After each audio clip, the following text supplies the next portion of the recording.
प्रभु परमेश्वर के नाम से आप सबों को मैं फिर से नमस्कार करता हूं। ஆண்டவராய் இயேசு கிறிஸ்து நாமத்தினாலே நான் மறுபடியுமாக உங்களை நான் வாழ்த்துகிறேன். उस महान परमेश्वर की महिमा होवे इस संदेश के द्वारा।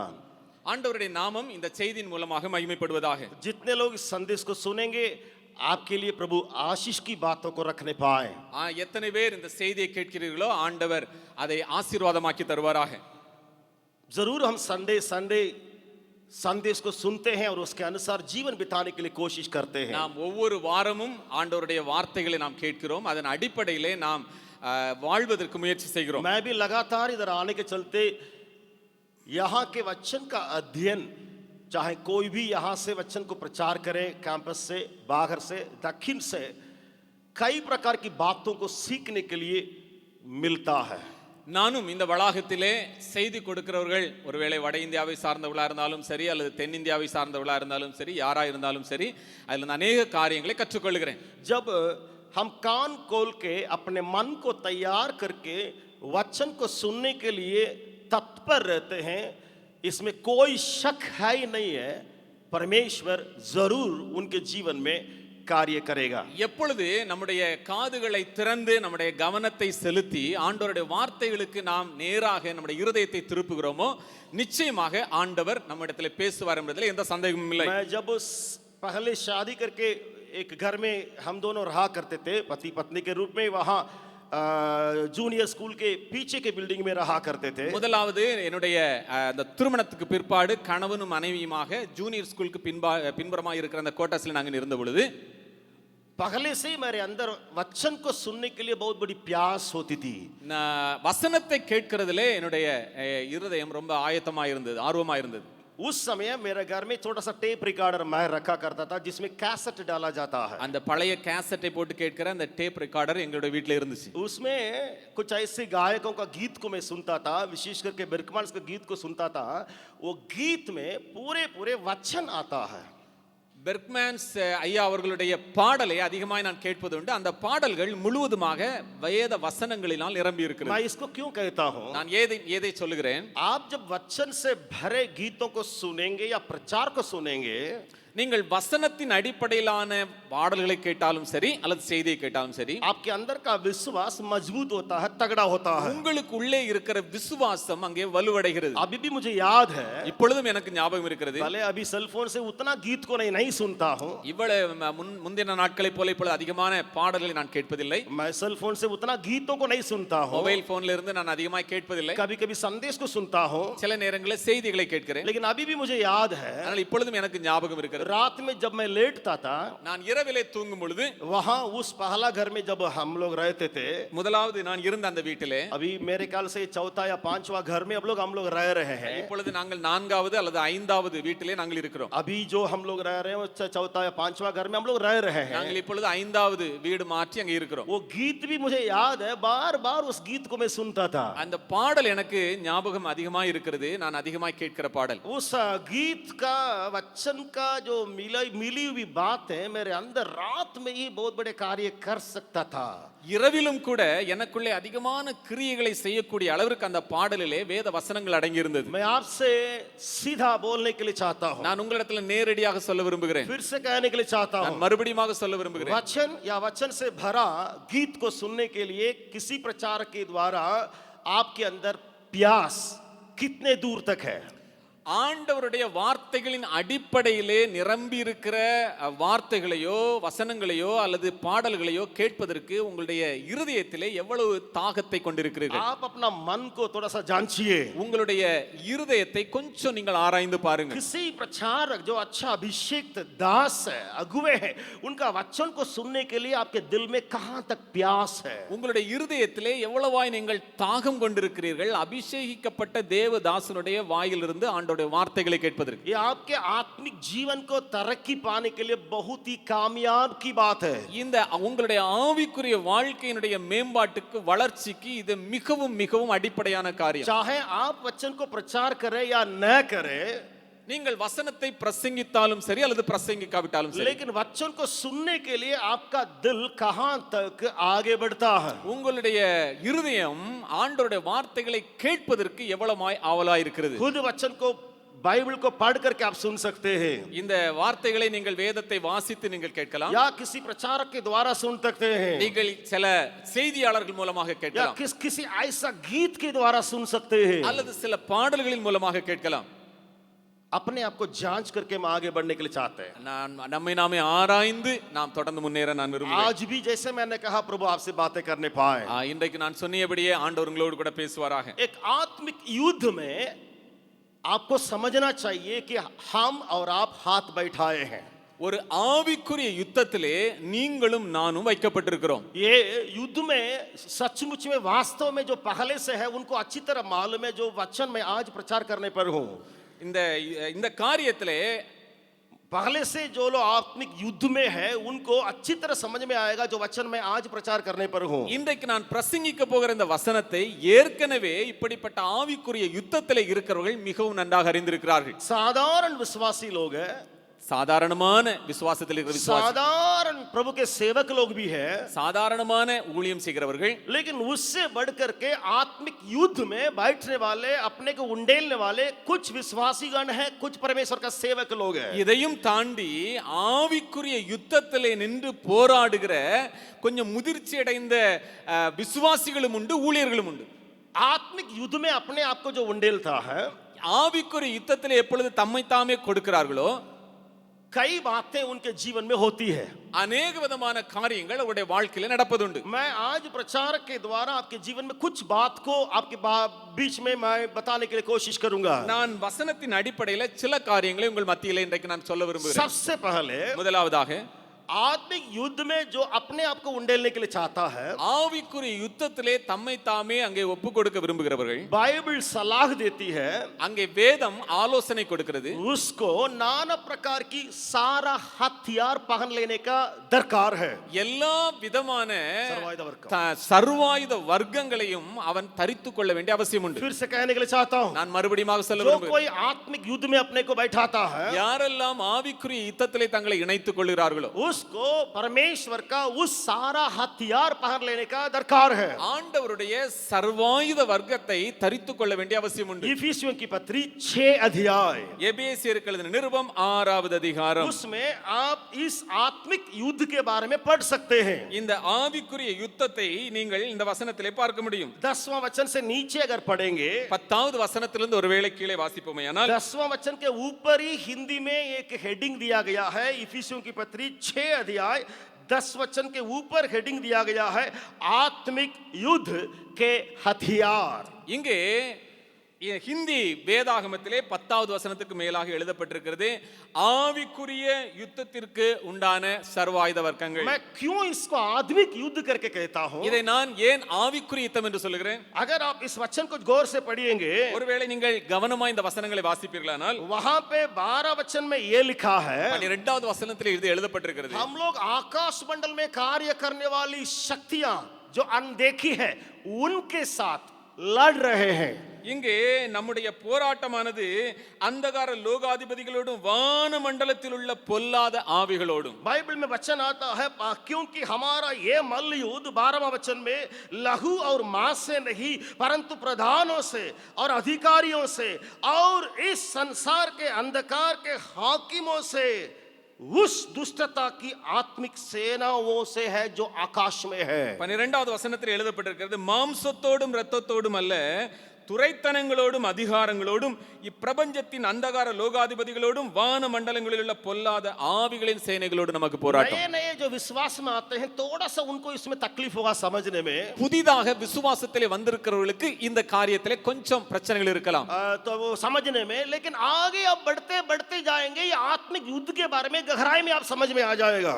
அவர்களுக்கு இந்த காரியங்களை புரிவதிலே சிரமம் இருக்கலாம், ஆனால் தொடர்ச்சியாக முன்னேறும் பொழுது இந்த ஆவிக்குரிய யுத்தங்களை குறித்து அவர்கள் தெளிவாக அறிந்து கொள்ள मैं முடியும். जरूर इस अध्याय से पूरा हथियार के बारे में प्रचार करने के लिए नहीं हूं। நான் இப்படிப்பட்ட எல்லா ஆயுதங்களை குறித்து நான் இன்றைக்கு பேச வரவில்லை. 6 हथियार के बारे में, फिर उसके बाद 7वां हथियार के बारे में वहां पूरा वर्णन तो किया गया है। 6 விதமான ஆயுதங்கள், அதோடு கூட 7வது விதமான ஒரு ஆயுதம், இவைகள் எல்லாம் இங்கே சொல்லப்பட்டிருக்கிறது. सारा हथियार का मतलब हमें 6 या 7 हथियारों को पहन लेने के बारे में बाइबल जरूर सलाह देती है। சர்வாயுத வர்க்கம் என்று சொல்லக்கூடிய எல்லா விதமான காரியங்களையும் எடுக்கும்படியாக வேதம் நமக்கு சொல்லுகிறது. अगर आप 14 वचन से पढ़िएगा, ஒருவேளை நீங்கள் 14வது வசனத்திலிருந்து வாசிப்பீர்களானால், इफिसियों की पत्री 6 अध्याय 14 वचन से पढ़िएगा, எபேசியர் 6வது அதிகாரம் 14வது வசனம். वहां पे सत्य से अपनी कमर कसना करके उस कमर में पहनने वाली हथियार के कट्टीबंद के बारे में वचन बताता है. சத்தியம் என்னும் கச்சை, அதாவது நம்முடைய அறையிலே கட்டப்பட வேண்டிய அந்த காரியத்தை குறித்து எழுதப்பட்டிருக்கிறது. फिर धार्मिकता का झिलम जो पहनते हैं उसके बारे में वर्णन किया गया है. அதோடு கூட நீதி என்னும் மார்க்கவசத்தை குறித்து எழுதப்பட்டிருக்கிறது. फिर 15वें वचन में आएंगे जूते पहने जो सुसमाचार की तैयारी के बराबर है. சுவிசேஷத்திற்குரிய ஆயத்தம் என்னும் பாதரட்சை குறித்து பார்க்கிறோம். फिर 16वें वचन में ढाल लेकर के यानी विश्वास की उस शैतान को सामना करे. அதோடு கூட அங்கே பொல்லாங்கன் எய்யும் அக்னி ஆஸ்திரங்களை எல்லாம் அவித்து போடத்தக்கதா எல்லாவற்றுக்கும் மேல விசுவாசம் என்னும் கேடகம். फिर उसके बाद टोप, फिर तलवार, इस प्रकार का हथियार के बारे में बाइबल वर्णन करती है. 17வது வசனத்திலே தலைச்சீராவை குறித்தும் பட்டயத்தை குறித்தும் அங்கே நாம் பார்க்க முடியும். लेकिन आज के कुछ लोगों का हालत क्या है? ஆனால் இன்றைக்கு சிலருடைய நிலைமை என்ன? कुछ लोग तो हथियार को पहने ही नहीं है. கொஞ்ச பேர் தான் அந்த அப்படிப்பட்ட காரியங்களை எல்லாம் அவர்கள் அணியவே இல்லை. अगर आप नहीं पहनते तो युद्ध में नहीं खड़े हो सकते हैं. நீங்கள் இவைகளை அணியாத பட்சத்திலே யுத்தத்தில் நிற்க முடியாது. कुछ लोग कुछ हथियार को पहने हुए हैं. சிலர் கொஞ்சமான ஆயுதங்களை எடுத்திருக்கிறார்கள். कुछ लोग ये 6 हथियार को पहने हुए हैं. சிலர் 6 சர்வாயுதங்களை எடுத்திருக்கிறார்கள். लेकिन एक बात को भूल गए हैं. ஆனால் ஒரு காரியத்தை மறந்து விட்டார்கள். फिर से जोर देने के लिए चाहता हूं. நான் மறுபடியும் நான் சொல்ல விரும்புகிறேன். जिसके विषय में थोड़ा समय आगे आपको ले जाने के लिए चाहता हूं. எதை குறித்து நான் தொடர்ச்சியாக உங்களோடு கூட பேச விரும்புகிறேன். कमर में बांधा गया है. இங்கே அறையிலே கட்டப்பட்டாகி விட்டது. फिर झिलम पहनाया गया है. அங்கே மார்க்கவசம் தரிக்கப்பட்டாகி விட்டது. फिर विश्वास का ढाल भी लिया गया है. விசுவாசம் என்னும் கேடகம் எடுக்கப்பட்டாகி விட்டது. फिर जूती जो सुसमाचार सुनाने में आगे भी रहते हैं. அங்கே பாதரட்சைகளை கால்களிலே போட்டாகி விட்டது. फिर टोप जो उद्धार का वो भी पहनाया गया है. அங்கே தலைச்சீராவும் அணியப்பட்டிருக்கிறது. फिर आत्मा की तलवार वचन को हाथ में लिए चलते हैं. இங்கே பட்டயம் என்கிறதான இந்த வசனத்தையும் கையிலே வைத்திருக்கிறார்கள். लेकिन एक बात को कुछ लोग भूल गए. ஒரு காரியத்தை अनेகர் மறந்து விட்டார்கள். वो हमारे लिए बहुत ही जरूरत है. அது நமக்கு மிக மிக முக்கியமானது. वो क्या है? அது என்ன? उसको अगर आप पढ़ेंगे तो 18 वचन में ये बातें दिखाई पड़ती है. 18வது வசனத்திலே இந்த காரியம் எழுதப்பட்டிருக்கிறது. हर समय और हर प्रकार से आत्मा में प्रार्थना. எந்த சமயத்திலும் சகலவிதமான வேண்டுதலோடும் விண்ணப்பத்தோடும் ஆவியினாலே ஜெபம் பண்ணி और विनती करते रहो, इसलिए जागते रहो, सब पवित्र लोगों के लिए लगातार विनती किया करो. மிகுந்த மன உறுதியோடும் சகல பரிசுத்தவான்களுக்காகவும் பண்ணும் வேண்டுதலோடும் விழித்துக் கொண்டிருங்கள். हथियार पहनने से काफी नहीं है. நாம் இப்படிப்பட்ட ஆயுதங்களை தரித்துக் கொள்வது மாத்திரம் நமக்கு போதாது. लेकिन हमारे मुंह में उस परमेश्वर के लिए स्तुति और प्रार्थना निवेदन आत्मा में होके करने के लिए जरूरत है. ஆவியினாலே நாம் ஏறெடுக்கிற ஜெபங்களும் நாம் கொடுக்கிற துதிகளும் தொடர்ச்சியாக நம்மிடத்திலிருந்து வெளிப்பட வேண்டும். अगर आप हथियार पहने हुए हैं, आपके जीवन में उस आत्मा की प्रार्थना नहीं है, तो मैं आपको एक आत्मिक योद्धा पूरे नहीं कह सकता हूं वचन के अनुसार. ஒருவேளை எல்லா விதமான ஆயுதங்களையும் தரித்துக் கொண்டு இப்படிப்பட்ட ஆவியினாலே ஜெபம் பண்ணுகிற காரியத்தை ஒருவேளை நீங்கள் பெற்றுக்கொள்ளாமல் இருப்பீர்களானால் நீங்கள் ஒரு ஆவிக்குரிய யுத்த வீரன் என்று நான் சொல்ல முடியாது. आप अपने आप को जांचिए. நீங்கள் கொஞ்சம் ஆராய்ந்து பாருங்க. प्रभु आपको मदद करने पाए. ஆண்டவர் உங்களுக்கு உதவி செய்வாராக. उद्धार है, ரட்சிப்பு உண்டு, सत्य है, அங்கே சத்தியம் உண்டு, मेरे पास धार्मिकता है, நம்மிடத்தில் நீதி உண்டு, सुसमाचार सुनाने के लिए तत्पर मैं रहता हूं. சுவிசேஷத்தை அறிவிப்பதற்கு வசனம் உண்டு. लेकिन मेरे जीवन में प्रार्थना के लिए कोई जगह है ही नहीं है. ஆனால் என்னுடைய வாழ்க்கையிலே ஜெபிப்பதற்கென்று ஒரு இடமும் இல்லை. अगर आप इस प्रकार का काम करते तो जरूर आत्मिक योद्धा के एक बात में आप जरूर नहीं आ सकते हैं. நீங்கள் இப்படிப்பட்ட நிலைமையில இருப்பீர்களானால் ஆவிக்குரிய ஒரு யுத்த வீரன்ங்கிற இடத்திற்கு உங்களை கொண்டு வர முடியாது. कभी कभी जो आत्मा में प्रार्थना करने वाले के प्रार्थना बंद भी हो जाता है, बहुत बड़ा घटना हो जाता है. ஆவியினாலே ஜெபிக்கிறவருடைய ஜெபம் நிறுத்தப்படும் பொழுது கூட சில நேரங்களிலே சில சம்பவங்கள் நடந்து விடுகிறது. मैं फिर से कहने के लिए चाहता हूं, நான் மறுபடியும் சொல்ல आप விரும்புகிறேன். अपने के योद्धा समझते हैं. நீங்கள் உங்களை ஒரு யுத்த வீரனாக எடுத்துக்கொள்ளுங்கள். लेकिन उस योद्धा के समय में आप जो काम करना था उस काम को अगर कर नहीं बैठते, நீங்கள் செய்ய வேண்டிய வேலையை செய்யாமல் இருப்பீர்களானால் आपको बहुत बड़ा नुकसान भोगना पड़ेगा. உங்களுக்கு மிகப்பெரியதான ஒரு இழப்பை சந்திக்க வேண்டும். मुझे मालूम नहीं ये लॉकडाउन में किस प्रकार की बातें आपके जीवन में प्रभाव को लाई. पड़ी। இந்த லாக்டவுன் உங்களுக்குள்ளே எப்படிப்பட்ட ஒரு இம்பாக்ட் அல்லது ஒரு மாற்றத்தை உண்டு பண்ணுன்னு जो எனக்கு अपने தெரியாது. को आत्मिक योद्धा समझते हैं उनके जीवन में प्रभाव को डाली मुझे मालूम नहीं है। எவ்வளவு நீங்கள் ஆவிக்குரிய யுத்த வீரனாய் உங்களை நினைக்கிறீர்களோ எவ்வளவு காரியங்கள் உள்ளே நடந்திருக்கிறது எனக்கு தெரியாது. मैं जरूर पुराना नियम से एक घटना को आपके सामने दिखाने के लिए चाहता हूं। நான் பழைய ஏற்பாட்டிலிருந்து ஒரு சம்பவத்தை உங்களுக்கு சொல்ல விரும்புகிறேன். अगर आप उस आत्मिक योद्धा के रूप में जरा सा नीचे उतरेंगे, ஆவிக்குரிய யுத்த வீரன்ங்கிற நிலையிலிருந்து கொஞ்சம் நீங்கள் இறங்குவீர்களானால் दो प्रकार का भयंकर खतरा है। ரெண்டு விதமான ஒரு பெரிய பாதிப்பு உங்களுக்கு வரக்கூடும். बहुत बड़ा खतरा है। ஒரு பெரிய ஆபத்து வரக்கூடும். साधारण से दौड़ने वालों के लिए उतना खतरा नहीं है। சாதாரணமான ஒரு மிதமான வாழ்க்கையிலே போய் கொண்டிருக்கிறவர்களுக்கு பிரச்சனை இல்லை. या साधारण से सेवकाई करने के लिए जो जाते हैं या जा रहे हैं उनके लिए उतना खतरा नहीं है। சாதாரணமான ஒரு ஊழியம் செய்துகிற சாதாரணமான ஊழியர்களுக்கு பிரச்சனை இல்லை. मैं शत्रु से अटैक के बारे में कहता हूं। நான் சத்ருவோடு கூட போராடுகிற காரியத்தை சொல்லுகிறேன். शत्रु हमारे ऊपर उल्टे में अटैक कर सकता है। சத்துரு மாறுதலாக நம்மை அவன் தாக்கக்கூடியும். अगर आप उस प्रार्थना के लिए कुछ बैलेंस या कुछ बातों को उसके आगे नहीं बैठाएंगे तो आपका हालत बड़ी दिक्कत हो जाएगा। இப்படிப்பட்ட ஜெபத்திற்கு நீங்கள் கொடுக்க வேண்டிய இடத்தை நீங்கள் கொடுக்காமல் நீங்கள் இருப்பீர்களானால் அங்கே ஆபத்து வரக்கூடும். जरूर लॉकडाउन में कुछ बातें हमारे जीवन में बंद करना पड़ा हमारे कैंपस में। கேம்பஸ்ல இந்த லாக்டவுன்னால நிறைய காரியங்களை நாம் நிறுத்த வேண்டியதாகிவிட்டது. लेकिन उसका मतलब ये नहीं है कि हम आत्मिक जीवन में गिर गए हैं। அதனுடைய அர்த்தம் அதுவல்ல நாம் ஆவிக்குரிய ஜீவியத்தில் விழுந்து விட்டோம். अगर आप दूसरा उपाय ढूंढ गए हैं तब நீங்கள் இன்னொரு காரியத்தை நீங்கள் கண்டுபிடித்து விட்டீர்கள் என்றால் ஓகே. क्योंकि घर में तो बंद थे सब लोग। எல்லாரும் வீட்டிலே நாம் முடக்கப்பட்டோம். मेरे जीवन में एक बहुत बड़ी बातें हुई। என்னுடைய வாழ்க்கையில நிறைய காரியங்கள் நடந்துச்சு. मैं अपने घमंड के लिए नहीं, मैं उस बात को आपके सामने खुल्लम पेश करने के लिए चाहता हूं। நான் திறந்த உள்ளத்தோடு சொல்ல விரும்புகிறேன், என்னை மேன்மைப்படுத்துவதற்காக அல்ல. कुछ लोग जानते हैं कि मैं और कुछ भाई लोग लगभग 8 सालों से छोटा चर्च में हम लोग प्रार्थना करते आए।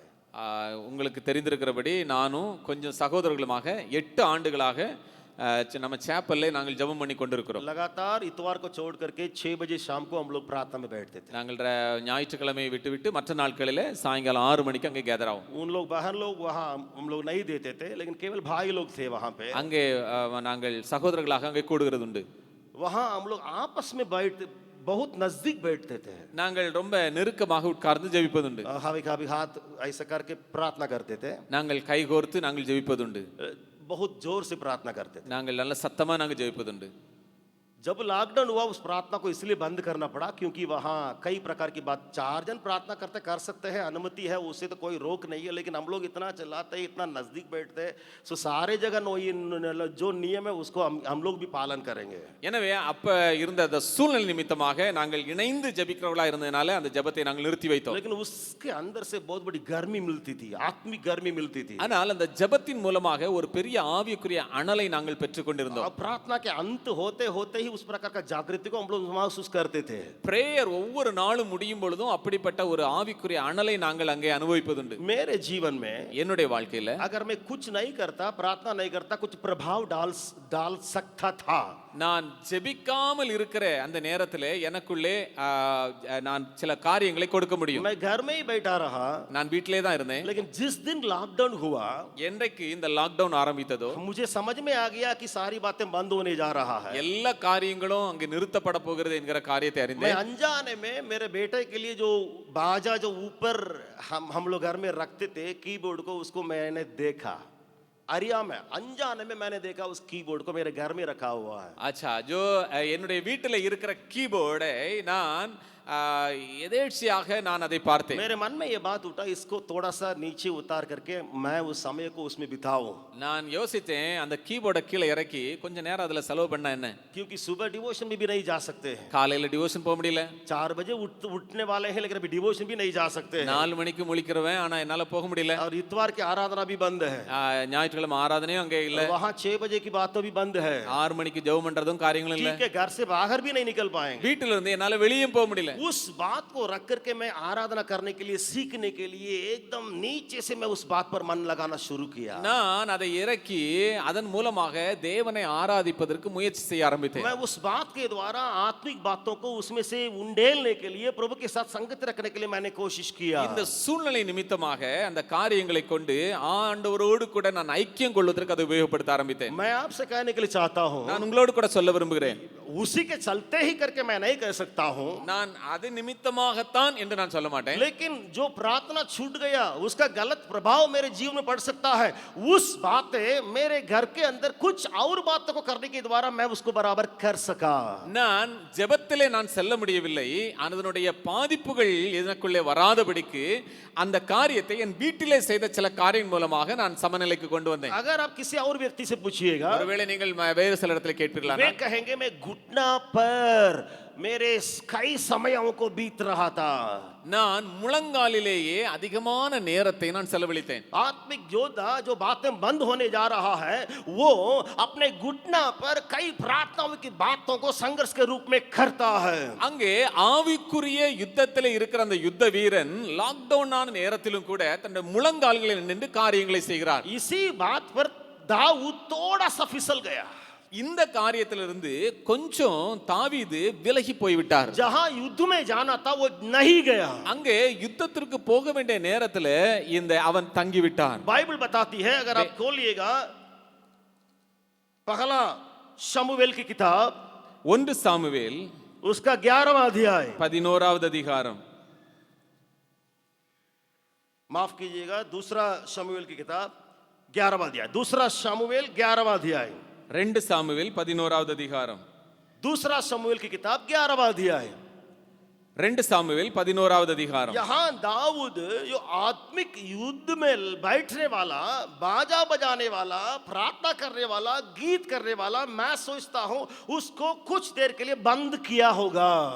ஆண்டவரை வாத்தியங்களின் மூலமாக, கீதங்கள் மூலமாக ஆராதித்து ஜெபிக்கிற அப்படிப்பட்ட ஒரு ஆவிக்குரிய யுத்த வீரனாய் இருக்கிற தாவீது கொஞ்ச நேரத்திற்கு அல்லது கொஞ்ச காலத்துக்கு அதை நிறுத்தி வைத்து விட்டார் என்று சொல்லுவேன். युद्ध में भी नहीं गया, வெளியிலே யுத்தத்திற்கும் போகவில்லை. युद्ध, पुराना नियम नया नियम में युद्ध का बहुत बड़ा अंतर है। பழைய ஏற்பாட்டு காலத்திற்கும் புதிய ஏற்பாட்டினுடைய காரியத்திலும் யுத்தத்திலே பெரிய வித்தியாசங்கள் உண்டு. पुराना नियम में राजा लोग हथियार लेकर के, तलवार लेकर के, वे लोग मांस और लहू के साथ लड़ रहे थे।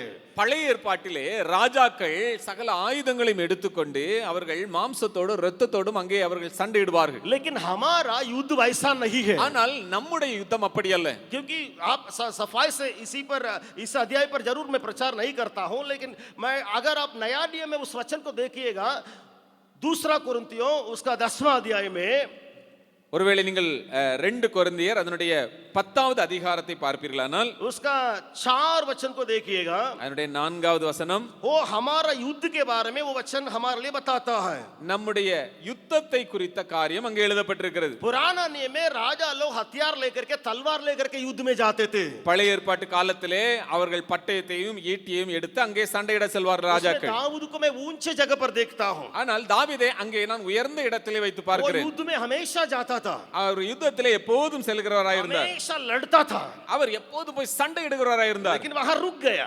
ஆனால் அங்கே நின்று விட்டார். लेकिन नया नियम में क्या युद्ध के बारे में बताया गया है? ஆனால் புதிய ஏற்பாட்டிலே நமக்கு சொல்லப்பட்டிருக்கிற யுத்தம் எப்படிப்பட்டது? वहां 4 वचन में पढ़ते हैं, क्योंकि हमारा लड़ाई के हथियार शरीर के नहीं पर गढ़ों को ढा देने के लिए परमेश्वर के द्वारा सामर्थ्य है। எங்களுடைய போர் ஆயுதங்கள் மாம்சத்துக்கு ஏற்றவைகளாய் இராமல் அரண்களை நிர்மூலமாக்குறதுக்கு தேவ பலம் உள்ளவைகளாய் இருக்கிறது. मेरे पीछे पीछे बोलिएगा, मेरे என்னோட பின்னால நீங்க சொல்லுங்க. हिंदी में बोलिएगा, हिंदीல சொல்லலாம். हमारी लड़ाई के हथियार शारीरिक नहीं परंतु गढ़ों को ढा देने के लिए परमेश्वर के द्वारा सामर्थ्य है। तलवार लेके बंदूक लेके मांस और शरीर के साथ हम लोग लड़ते नहीं है नया नियम के अनुसार। நாம் பட்டயத்தை எடுத்தோ அல்லது துப்பாக்கியை தூக்கி கொண்டோ நாம் மற்றவர்களோடு சண்டையிட அழைக்கப்படவில்லை. हम लोग विशेष करके जैसे मैंने कहा हथियार को पकड़े हुए आत्मिक प्रार्थना के द्वारा ज्यादा लड़ते हैं। நாம் ஆவிக்குரிய சர்வாயுத வர்க்கங்களை தரித்து கொண்டு ஆவியிலே நாம் ஜெபம் பண்ணி நாம் போராட வேண்டும். अगर आत्मिक उस युद्ध में जो थोड़ा सा नीचे उतरेंगे, ஆவிக்குரிய இந்த யுத்தத்திலே கொஞ்சம் நாம் பின்வாங்குவோமே ஆனால் एक बहुत बड़ा खतरा है उसका जीवन में। பெரிய ஒரு ஆபத்து நம்முடைய வாழ்க்கையில வரக்கூடும். दाऊद के जीवन में जो खतरा की बातें आई, அங்கே தாவீதுனுடைய வாழ்க்கையில ரெண்டு விதமான ஆபத்துகள் வந்தது. उस घटना को पूरे में बताने के लिए नहीं चाहता हूं, आप अच्छी तरह जानते हैं। वो अपने को पाप में उंडेल दिया। இந்த சம்பவத்தை நாம் நன்றாக அறிந்திருக்கிறோம், விவரமாய் சொல்ல வேண்டிய அவசியம் இல்லை. அவன் தன்னை பாவத்திற்கு ஒப்பு கொடுக்க வேண்டியதாகிவிட்டது. हम जानते हैं बत्सेबा जो उरिया की पत्नी थी, वो उसको दाऊद ने अपने लिए रख दिया। உரியாவினுடைய மனைவியாக பத்சேபாளை அவன் தனக்கு மனைவியாக்கி கொள்கிறான். अगर सीधा बोलूं तो वो व्यभिचार के पाप में गिरा। அவன் நாம் இன்னும் வெளிப்படையாய் சொல்ல வேண்டுமானால் விபச்சார பாவத்திலே விழுந்து விட்டான். कब गिरा? எப்பொழுது? जहां युद्ध में लड़ना चाहिए, எப்பொழுது அங்கே யுத்தத்திலே போராட வேண்டுமோ, जाना चाहिए, அங்கே போக வேண்டுமோ, बाइबल बताती है வேதம் சொல்லுகிறது वो वहीं यरूशलेम में रह गया। அங்கே அவன் எருசலேமிலேயே இருந்து விட்டான். और ठीक है, वो अपना बाजा लेकर के आराधना करते हुए स्तुति करते हुए वो बात भी वहां दिखाई नहीं पड़ रही है। அங்கே தன்னுடைய வாத்தியங்களை எடுத்து ஆண்டவரை துதித்து ஆண்டவரோடு கூட செலவழித்த காரியம் எழுதப்படவில்லை. मैं दाऊद को आत्मिक योद्धा के रूप में देखता हूं। நான் தாவீதை ஆவிக்குரிய யுத்த வீரனாக நான் பார்க்கிறேன். बाइबल के कई भजन संगीताओं को देखिएगा, நாம் வேதத்திலே இருக்கிற எல்லா சங்கீதங்களையும் பார்க்கலாம். गौर से पढ़िएगा, அங்கே நீங்கள் கவனமாய் வாசிப்பீர்களா? तीन बातें उसमें से उभरेगी। மூன்று விதமான காரியங்கள் அவைகளிலிருந்து வெளிப்பட वो முடியும். बोलेगा मैं हमेशा प्रार्थना करता हूं, நான் எப்போதும் ஜெபம் பண்ணி मैं கொண்டிருக்கிறேன், भोर के उठते पुकारता हूं। நான் அதிகாலையிலே நான் எழுந்திருக்கிறேன். फिर दूसरी बात को कहेगा, இரண்டாவதாக சொல்வார், मैं हमेशा तेरा धन्यवाद करता हूं, நான் எப்போதும் உம்மை துதிப்பேன். मेरा मुंह से निरंतर स्तुति बनी रहेगी, என்னுடைய வாயிலிருந்து எப்போதும் உம்மை துதிக்கிற துதிகள் வந்து जीवन கொண்டிருக்கும். भर याक की स्तुति करूंगा। ஜீவனுள்ள மட்டும் என் தேவனை நான் துதிப்பேன். तीसरा மூன்றாவதாக वो कहेगा, அவர் சொல்லுவார், कई भजन संगीताओं में कहेगा, அநேக சங்கீதங்களிலே சொல்லுவார், हे प्रभु ஆண்டவரே चारों तरफ शत्रु मुझे घेरे हैं, நாலாபுறமும் எதிரிகள் சத்துருக்கள் என்னை சூழ்ந்திருக்கிறார்கள். चाहे घर के अपना बेटा क्यों न हो, ஒருவேளை என்னுடைய வீட்டிலே என்னுடைய மகனா இருக்கட்டும், या लोग क्यों न हो, அல்லது ஜனங்களா இருக்கட்டும், या जरूर दूसरा देश का राजा क्यों न हो, ஒருவேளை மற்ற தேசத்தினுடைய ராஜாவாக वो இருக்கட்டும், कई भजन संगीता में लिखता है, அநேக சங்கீதங்களில் இப்படியே எழுதுகிறார், हे प्रभु ஆண்டவரே शत्रु मेरे चारों तरफ घेरे हैं।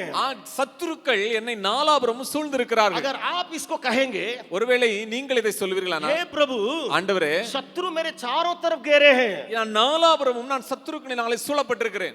आप सचमुच में आत्मिक योद्धा है। ஒருவேளை நீங்கள் உண்மையாகவே நீங்கள் அப்படி சொல்வீர்களானால் நீங்கள் ஆவிக்குரிய ஒரு யுத்த வீரன். लेकिन ये दोनों बात भी आपके अंदर होना चाहिए। இந்த ரெண்டு காரியமும் உங்களுக்குள்ள இருக்கணும். स्तुति हमेशा करूंगा, எப்போதும் அவரை துதிக்கிற காரியம், हमेशा प्रार्थना करते रहूंगा, எப்போதும் நான் ஜெபம் பண்ண கொண்டிருக்கிற காரியம். तभी तो है शत्रु आपके विरोध में आएगा। அப்பொழுது மாத்திரம்தான் சத்துரு உங்களுக்கு முன்னதாக வர முடியும். अगर आप कुछ भी नहीं करते, शत्रु आपके सामने कभी नहीं आएगा। ஒருவேளை நீங்கள் எதுவுமே செய்யல அப்படின்னா சத்துரு உங்களுக்கு முன்னதாக வர முடியாது. कोई भी क्यों न हो, நீங்கள் யாரா இருந்தாலும் சரி, विश्वासी भी क्यों न हो, कोई भी क्यों न हो, நீங்கள் விசுவாசியா இருக்கலாம் அல்லது யாராவும் இருக்கலாம், कुछ भी नहीं करते, शत्रु का आपका काम क्या है? உங்களுக்கு நீங்க ஒண்ணுமே செய்யல அப்படின்னா சத்துருக்கு உங்களிடத்துல வேலையே இல்ல. उसको अटैक करने के लिए क्या काम है? உங்களை தாக்குவதற்கு அவனிடத்துக்கு வேலையே இல்ல, कोई काम है ही नहीं है। ஒரு வேலையுமே இல்ல. आप निरंतर स्तुति करिए, நீங்கள் எப்போதும் ஜெபம் பண்ணிக்கிட்டு இருங்க, निरंतर आराधना कीजिए, எப்போதும் நீங்கள் ஆராதனை பண்ணிக்கிட்டே இருங்க, निरंतर प्रार्थना कीजिए, நீங்கள் எப்பொழுதும் ஜெபம் பண்ணிக்கிட்டு இருங்க, आत्मा में प्रार्थना कीजिए। நீங்கள் ஆவியினாலே ஜெபியுங்கள். तब आप कहेंगे,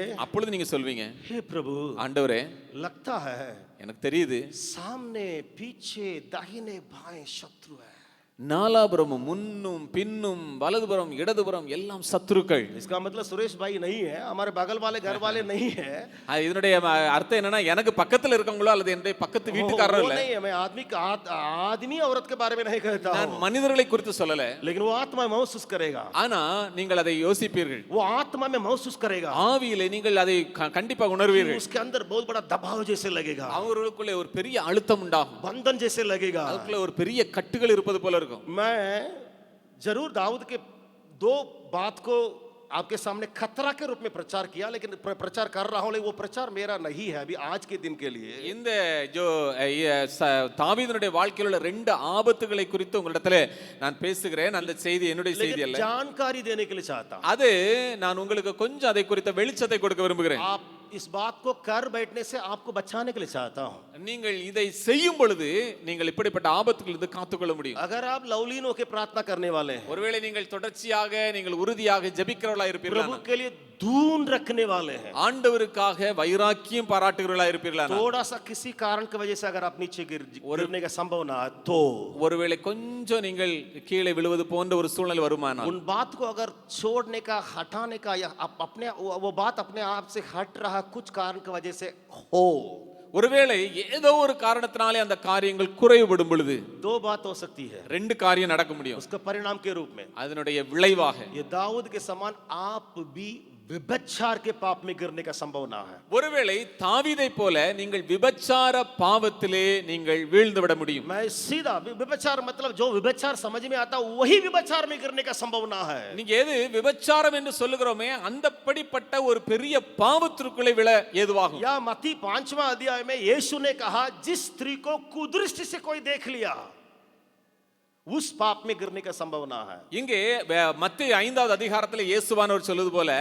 தவறான எண்ணத்தோடு ஒரு ஸ்திரியை நாம் பார்க்கும் பொழுது நாம் விபச்சாரம் செய்கிறவர்களாக இருக்கிறோம். अगर आप आत्मिक जीवन को मेंटेन नहीं कर पाते हैं, ஒருவேளை உங்களுடைய ஆவிக்குரிய வாழ்க்கையை நீங்கள் மெயின்டைன் பண்ணாமல் இருப்பீர்களானால், साधारण रहने वाला रहते जाएगा, कोई दिक्कत नहीं। சாதாரணமா இருக்கிறவர்கள் இருந்து கொண்டே இருப்பார்கள், போய் கொண்டே ये இருப்பார்கள். योद्धा के ऊपर ऐसा आत्मिक अटैक पड़ेगा। ஆனால் இப்படிப்பட்ட இந்த ஆவிக்குரிய யுத்த வீரனுக்கு மேலாக இவ்வளவு பெரிய ஒரு தாக்குதலுக்கு அங்கே வழி உண்டாகும். कुछ बड़े बड़े दास ऐसे बड़ा भयंकर पाप में गिरने का संभावना या कारण मैं यही समझता हूं। பெரிய பெரிய தேவனுடைய தாசர்கள் இப்படிப்பட்ட பாவத்திலே விழுவதற்கு இதைத்தான் நான் காரணமாக எண்ணுகிறேன். उस बात के लिए कोई बराबर बात उनके सामने दिखाई नहीं पड़ी, वहां से वे गिर गए, इसलिए व्यभिचार के पाप में वे गिर पड़े। அங்கே அப்படிப்பட்ட காரியங்களிலே தவறினதுனால விபச்சாரம் என்கிற அந்த பாவத்திலே விழுந்து விட்டார்கள். दूसरा, இரண்டாவதாக दाऊद ने क्या किया?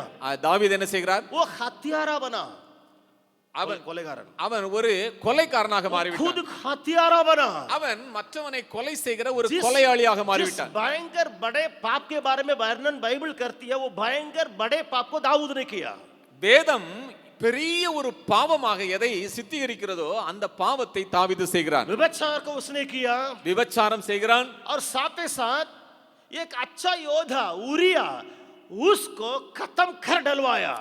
நல்ல ஒரு ஊழியனாய் அவனுக்கு கீழே வேலை செய்த அந்த வீரனை உரியாவை கொலை செய்கிறான். वो उरिया की कहानी को पढ़िएगा, உரியாவினுடைய காரியத்தை வாசித்தால் वो वहां जब लौट के यहाँ राजमहल में आता था, எப்பொழுது அவன் திரும்பி அந்த அரண்மனைக்கு வருகிறானோ वो घर नहीं जाता था, அவன் வீட்டுக்கு போகல. अपनी पत्नी के साथ या कुछ जो बातें हैं या आनंद की बातें हैं उसके सामने कुछ दिखाई नहीं पड़ा। युद्ध के लिए दाऊद का जो घनिष्ठ रिश्ता उसके सामने दिखाई पड़ा।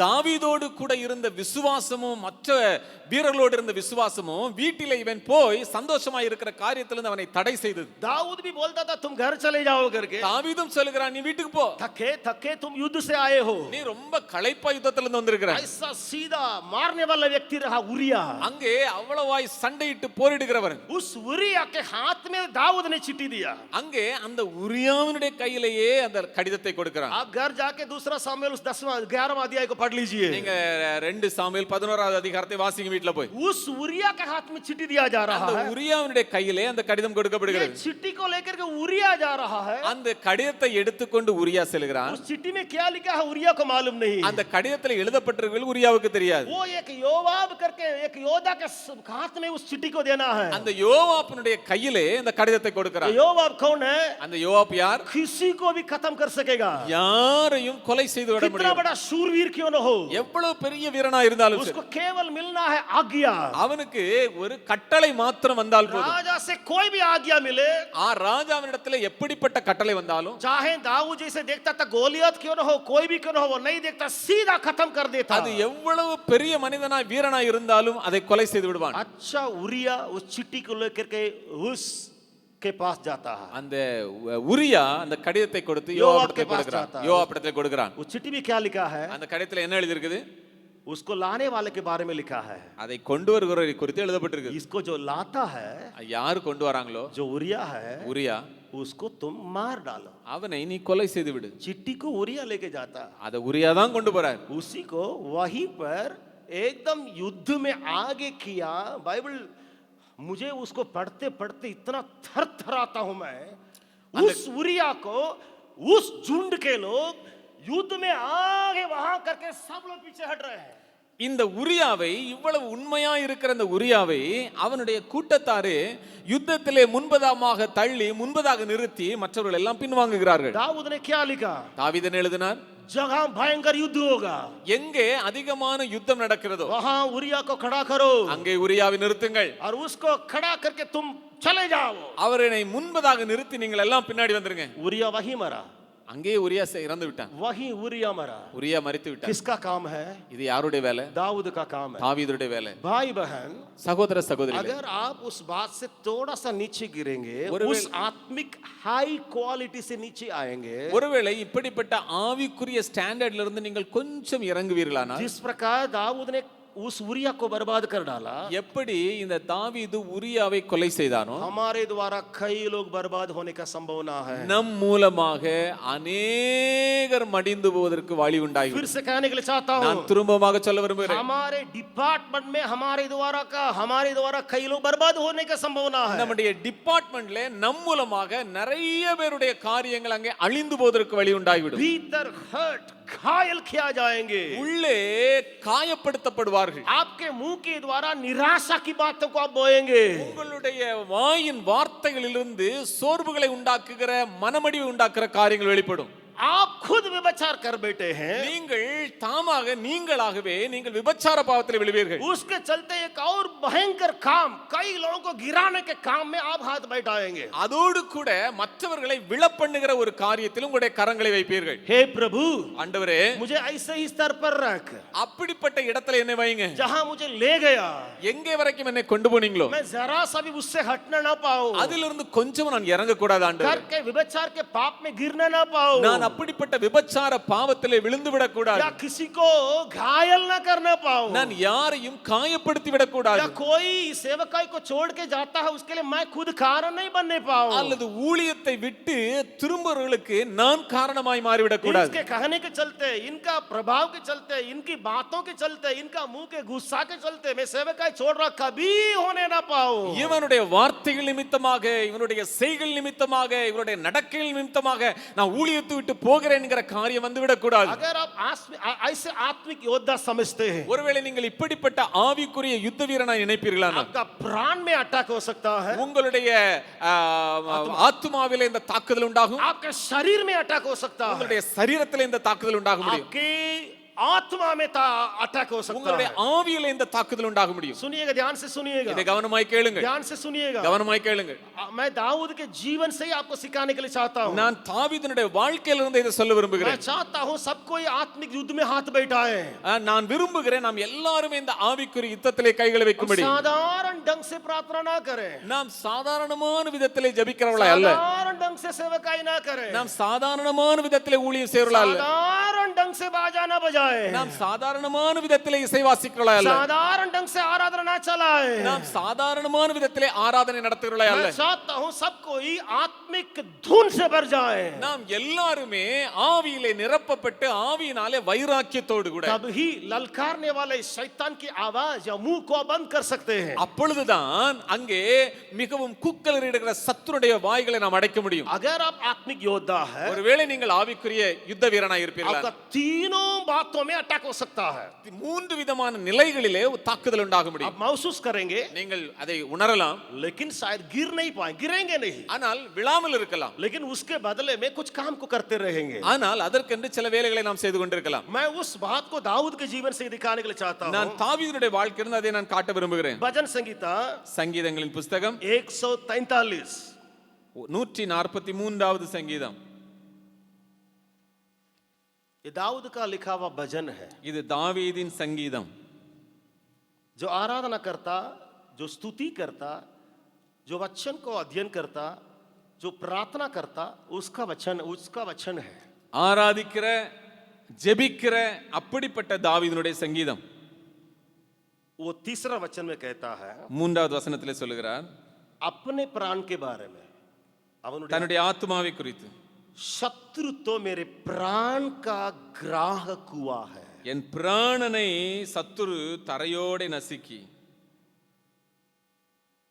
फिर उसी वचन में अपना शरीर के बारे में कहता है उसने मुझे चूर करके मिट्टी में मिलाया है और मुझे बहुत दिन तक मारे हुओं के समान अंधेर स्थान में डाल दिया है அதோடு கூட சொல்லுகிறார் வெகு காலத்துக்கு முன் மரித்தவர்கள் போல் என்னை இருளிலே இருக்க பண்ணுகிறான் मेरा प्राण का ग्राहक है என்னுடைய ஆத்துமாவினுடைய காரியம் मेरे शरीर को चूर चूर करके मिट्टी में मिलाया लग रहा है बहुत दिन के मरे हुए के समान अंधेर स्थान में डाल दिया हो என்னுடைய சரீரத்தை அங்கே அங்கே மண்ணிலே இருக்க வைக்கிறான் வெகு காலத்துக்கு முன் மரித்தவனை போல ये कौन है இது யாரு प्रभु का सचमुच में आराधना करने वाला ஆண்டவரை உண்மையாய் ஆராதிக்கிற தாசன் अगर सीधा मैं कहूं நான் சொல்ல வேண்டுமானால் किसी भी उत्तर नीचे उतर चढ़ा ऊंचे की बात है नीचे की बात है भरपूरी घटी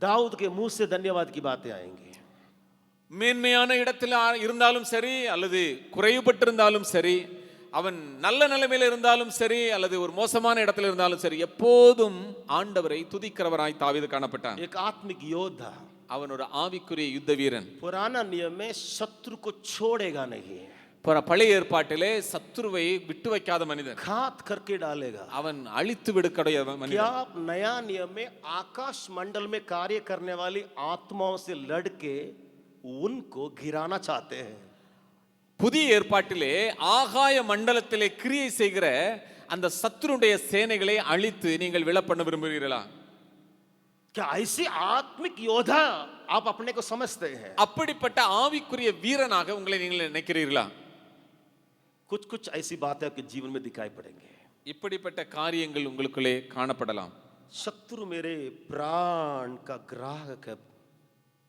சத்துரு என் ஆத்துமாவை தொடர்ந்து बहुत दिन के मारे हुओं के समान मेरा शरीर एकदम लग रहा भारी जैसा வெகு காலத்துக்கு முன் மரித்தவர்கள் போல என்னை அங்கே இருளிலே இருக்க பண்ணுகிறான் कभी कभी कुछ भी नहीं होगा यहाँ दर्द होगा அங்க ஒண்ணுமே இருக்காது ஆனா அங்க வலி इधर दर्द होगा இங்க இந்த பக்கம் வலி इधर दर्द होगा இந்த பக்கம் வலி इधर दर्द होगा இந்த பக்கம் வலி पैर में दर्द होगा அங்க கால்ல வலி कोई दवाई से ठीक नहीं होगा மருந்து மாத்திரனால சரியாகாது शत्रु चूर चूर करने के लिए शरीर को मरे हुए के समान पढ़ाने के लिए कोशिश करता சரீரத்தை சத்துரு மரித்தவனை போல வைக்கும்படியாய் விரும்புகிறான் तो भी क्या आप आत्मिक योद्धा ही रहने के लिए चाहते हैं அப்படி இருந்த போதிலும் நீங்கள் ஆவிக்குரிய ஒரு வீரனாக யுத்த வீரனாக இருக்க விரும்புகிறீர்களா तीन बात को कह के मेरे संदेश को अंत करके प्रार्थना में ले जाने के लिए चाहता हूँ மூன்று காரியங்களை சொல்லி இந்த செய்தியை முடித்து நான் ஜெபத்தில் நடத்த விரும்புகிறேன் कुछ भी होवे எப்படி இருந்தாலும் சரி चाहे वो मेरा प्राण का ग्राहक भी क्यों न हो என்னுடைய ஆத்துமாவை அங்கு தொடர்ந்து வருகிறவனா இருந்தாலும் சரி शरीर में कई प्रकार की बातों को लाने वाला भी क्यों என்னுடைய न हो சரீரத்திலே अनेक விதமான காரியங்களை கொண்டு வருகிறவனா या இருந்தாலும் சரி मेरे आत्मा को भी छूने वाला क्यों न हो அல்லது என்னுடைய பிராணனையும் அவன் தொடர்ந்து நசுக்கி போடுகிறவனா இருந்தாலும் मैं சரி प्रभु के लिए धून रखता जाऊंगा நான் ஆண்டவருக்கென்று வைராக்கியம் காட்டிக்கொண்டே मैं இருப்பேன் स्तुति करता जाऊंगा நான் துதித்து கொண்டே இருப்பேன் मैं प्रार्थना में लवलीन होते जाऊंगा நான் ஜெபத்திலே உறுதியாய் தரித்து கொண்டே இருப்பேன் मैं उस सलाह को दाऊद से ही आपको बताने के लिए चाहता हूं தாவீதினிடத்திலிருந்தே இந்த ஆலோசனை உங்களுக்கு கொடுக்க விரும்புகிறேன் क्या कहता है என்ன சொல்லுகிறார் वो क्या कहता है என்ன சொல்லுகிறார் वो कहता है அவர் சொல்லுகிறாரு हे प्रभु ஆண்டவரே जरूर ये सारी बातें हैं இவ்வளவு எல்லா காரியங்களும் இருப்பது உண்மைதான் लेकिन but I meditate on your works what you have done already मैं तेरे किए हुए कामों को अध्ययन करता रहूंगा ஆண்டவரே நீர் செய்த காரியங்களையும் கிரியைகளும் நான் தியானித்துக் கொண்டே இருப்பேன் कई क्रियाओं को तूने किया है ஆண்டவரே நீர் நிறைய காரியங்களை நீர் செய்திருக்கிறீர் मैं नहीं सोचता रहूंगा मैं नहीं सोचता रहूंगा நான் இப்படி யோசிக்கிறது இல்லை मैं नहीं सोचता रहूंगा நினைக்கிறது இல்ல நான் அதை யோசிக்கிறது இல்ல पर मैं अध्ययन करता रहूंगा. நான் வெறுமனே அதை நினைவு கூறுகிறவனாய் அல்ல, நான் அதை தியானிக்கிறவனாய் I இருப்பேன். meditate on your great work, what you have already done to the Israelites. जो भी काम आप अगले कर चुके हैं उन बातों को मैं अध्ययन करते रहूंगा. 5 वचन को देखिएगा, 5வது வசனத்துல वहां वो कहता है, அங்கே ஆண்டவர் அவர் சொல்கிறார், प्राचीन काल के दिन स्मरण आते हैं, मैं तेरे सब अद्भुत कामों पर ध्यान करूंगा. பூர்வ நாட்களை நினைக்கிறேன், உமது செய்கைகளை எல்லாம் தியானிக்கிறேன், உமது கரத்தின் கிரியைகளை யோசிக்கிறேன். लाल समुद्र की बातें मेरे सामने चली आती है, சிவந்த சமுத்திரத்தின் காரியங்கள் எனக்கு முன்பதாக या வருகிறது. यरीहो की शहरपना मेरे सामने चली आती है, எரிகோவினுடைய காரியங்கள் எனக்கு முன்பதாக வருகிறது. या चट्टान पर कुछ मारे जाने से पानी निकलने की बातें मेरे सामने चली आती है, கன்மலையிலிருந்து புறப்பட்ட தண்ணீரினுடைய காரியங்கள் எனக்கு ஞாபகம் या வருகிறது. उस 100 उम्र में भी गर्भधारण, एक बच्चा को देने लायक एक औरत बिल्कुल बांझ, उस अद्भुत का मेरे सामने चले आता है. அங்கே சரீரம் செத்ததாக எண்ணப்பட்ட போதிலும் கூட நீர் கொடுத்த அந்த புத்திர வாக்கியத்தின் காரியங்கள் எனக்கு ஞாபகம் வருகிறது. How is your meditation life? How is your meditating life? How are you meditating the work of God who has already done in the Bible and in your life and in many people's life? आपके जीवन में ये अध्ययन करने के बातें कैसा है, जिन कामों को परमेश्वर दूसरों के जीवन में किया, जिन बातों को परमेश्वर करके हम बाइबल में रखा है, जिन कामों को परमेश्वर आपके जीवन में किया, उन बातों को आप किस प्रकार अध्ययन करते हैं. कभी कभी हमारे जीवन में परमेश्वर का काम, अद्भुत काम भी हमें समझ में नहीं आता है. சில நேரங்களில் நம்முடைய வாழ்க்கையில ஆண்டவருடைய அற்புதமான காரியங்கள் ஒருவேளை புரிந்து கொள்ளாமல் இருக்கலாம். हे प्रभु, ஆண்டவரே, मैं चलता रहूंगा, நான் தொடர்ச்சியாக நான் சென்று கொண்டே இருப்பேன். कारण कारण। तेरे किए हुए अद्भुत कामों को ऊपर मन लगाता अध्ययन करता रहूंगा. நீர் செய்த கிரியைகளை நான் தியானித்துக் கொண்டே இருப்பேன். और नीचे आएंगे, இன்னும் கொஞ்சம் கீழே வந்தோம்னால், ये तो 5वां वचन में लिखा है, मैं ध्यान करता रहता हूं करके 5वां वचन में लिखा है. 5வது வசனத்தை பார்க்கிறோம், தியானித்துக் கொண்டே இருப்பேன். और अगर आप नीचे आएंगे, ஒருவேளை நாம் இன்னும் கொஞ்சம் 6 वचन में देखेंगे, 6வது வசனத்திலே, अपने हाथ फैलाए हुआ रहता हूं. என் கைகளை உமக்கு நேராக நான் விரிக்கிறேன். मेरे हाथ फैलाए हुए रहता हूं. என்னுடைய கைகளை உமக்கு நேராக நான் விரிக்கிறேன். इसका मतलब क्या हुआ? அதனுடைய அர்த்தம் என்ன? इसका मतलब क्या हुआ? அதனுடைய அர்த்தம் என்ன? I depend 100% on you. मैं पूरे पूरे तुझ पर भरोसा रखता हूं. நான் 100க்கு 100 முழுவதும் உம்மையே நான் சார்ந்திருக்கிறேன். या दूसरा ढंग से कहें, இன்னும் கொஞ்சம் வித்தியாசமாக சொல்ல வேண்டுமானால், कोई और ईश्वर मेरे लिए नहीं, तुझे छोड़ के. வேறு எந்த ஒரு தேவர்களோ தேவதைகளோ எனக்கு கிடையாது உம்மை அல்லாமல். एक है, मेरे तेरे कामों पे ऊपर अध्ययन करता रहूंगा. நீர் செய்த கிரியைகளை நான் தியானித்துக் கொண்டிருப்பேன். दूसरा, இரண்டாவதாக, मेरे लिए तुझे छोड़ के कौन है परमेश्वर? உம்மை அல்லாமல் எனக்கு யார் உண்டு ஆண்டவரே? मेरे लिए सिर्फ तू ही है. எனக்கு நீர் மாத்திரமே உண்டு. इसलिए एक आत्मिक योद्धा को कोई भी मनुष्य छोड़े, இந்த ஆவிக்குரிய யுத்த வீரனை எந்த மனிதர்கள் கைவிட்டாலும், कोई भी छोड़ दे, யார் கைவிட்டாலும், वो अभी भी बना रहेगा. இப்பொழுதும் அவன் நிலைத்திருப்பான். वो अभी भी अपना काम में हाथ बैठा है रहेगा. இப்பொழுதும் தன்னுடைய வேலைகளிலே அவன் ஈடுபட்டு अभी கொண்டிருப்பான். भी प्रार्थना करता रहेगा. அவன் இப்பொழுதும் ஜெபித்துக் கொண்டே இருப்பான். क्योंकि उसका और परमेश्वर का रिश्ता इतना टाइट है. ஏனென்றால் அவனுக்கும் ஆண்டவருக்கும் இடையிலே இருக்கிற ஐக்கியம் அவ்வளவு வலுவானது. वो कहेगा, அவன் சொல்லுவான், हाथ फैलाते हुए, அவன் கைகளை விரித்துக் கொண்டு, हे प्रभु, ஆண்டவரே, तू ही मेरे लिए सब कुछ, நீர்தான் எனக்கு எல்லாம், तुझे छोड़ के मेरे लिए कोई है ही नहीं. உம்மை விட்டால் எனக்கு யாருமே இல்லை ஆண்டவரே. तीसरा, மூன்றாவதாக, उसी 6 वचन में आखिरी में लिखा है, सूखी भूमि के समान मैं तेरा प्यासा हूं. அதே 6வது வசனத்தின் பின்பகுதியில் எழுதப்பட்டிருக்கிறது, வறண்ட நிலத்தை போல் என் ஆத்துமா உம்மேல் தாகமாயிருக்கிறது. My soul thirsts for you. मेरा प्राण तुझे देखने के लिए, तुझसे मिलने के लिए, तुझसे सुनने के लिए, तेरे पास रहने के लिए प्यासी है.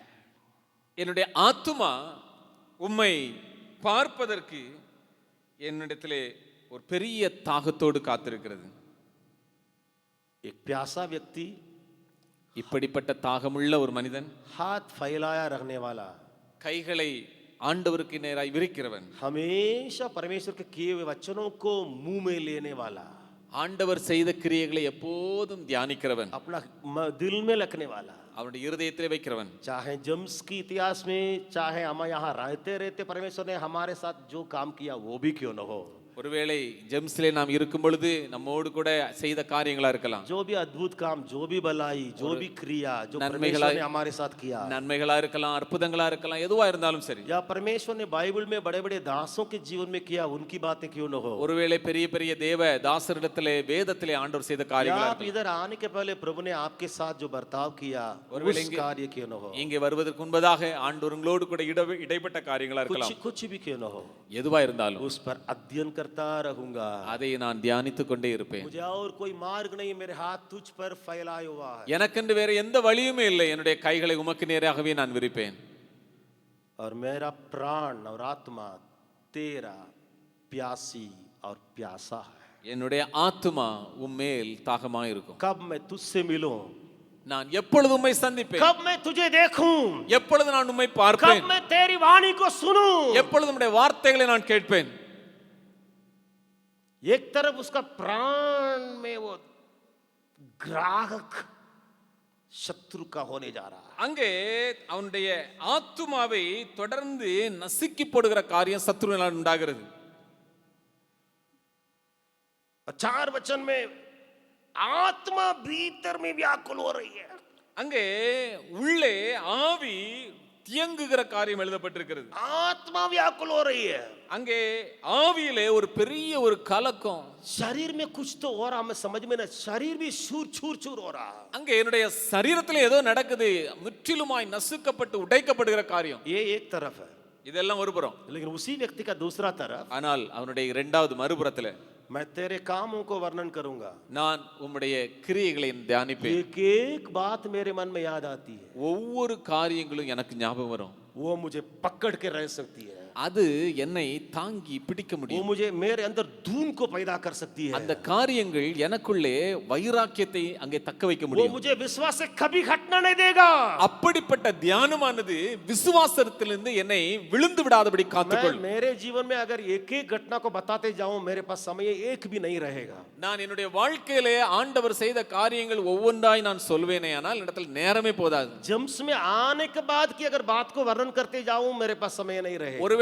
ஜெம்ஸுக்கு வந்த பிற்பாடும் ஆண்டவர் செய்த காரியங்களை சொல்வேனே, ஆனால் நேரம் இருக்காது. मेरे साथ परमेश्वर ने कैसे कैसे बर्ताव किया, कैसे कैसे उठा के यहाँ तक रखा, मैं बताते जा सकता हूँ, ஆண்டவர் எப்படி எப்படியெல்லாம் என்னை தூக்கினார், எப்படி எப்படியெல்லாம் இடைப்பட்டார், நான் சொல்லிக்கொண்டே இருக்க முடியும். किस प्रकार परमेश्वर ने मुझे सम्मानित किया, परमेश्वर ने किस प्रकार मेरे अंदर कार्य किया, मेरे द्वारा कार्य किया, इधर आने के बाद मैं वर्णन नहीं कर सकता हूँ, ஆண்டவர் எனக்குள்ளே என் மூலமாக என்னென்னலாம் கிரியை செய்தாரோ அவைகளை என்னால சொல்ல முடியாது. इसलिए எனவே मैं उस आत्मिक योद्धा ही रहूंगा, நான் ஆவிக்குரிய அந்த யுத்த வீரனாகவே இருப்பேன். कुछ भी हो जाए என்ன நடந்தாலும் சரி, मैं योद्धा ही रहूंगा, நான் அப்படிப்பட்ட வீரனாகவே இருப்பேன். मेरे हाथ तेरे ऊपर फैलाए रहेगा, என்னுடைய கரங்கள் உமக்கு நேராய் விரிக்கப்பட்டே இருக்கும்.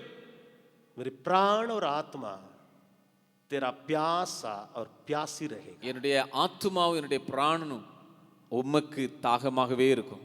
प्रभु से हम आंख बंद करके कहने जा रहे हैं, நாம் கண்களை மூடி நாம் ஆண்டவரிடத்திலே சொல்ல இருக்கிறோம்,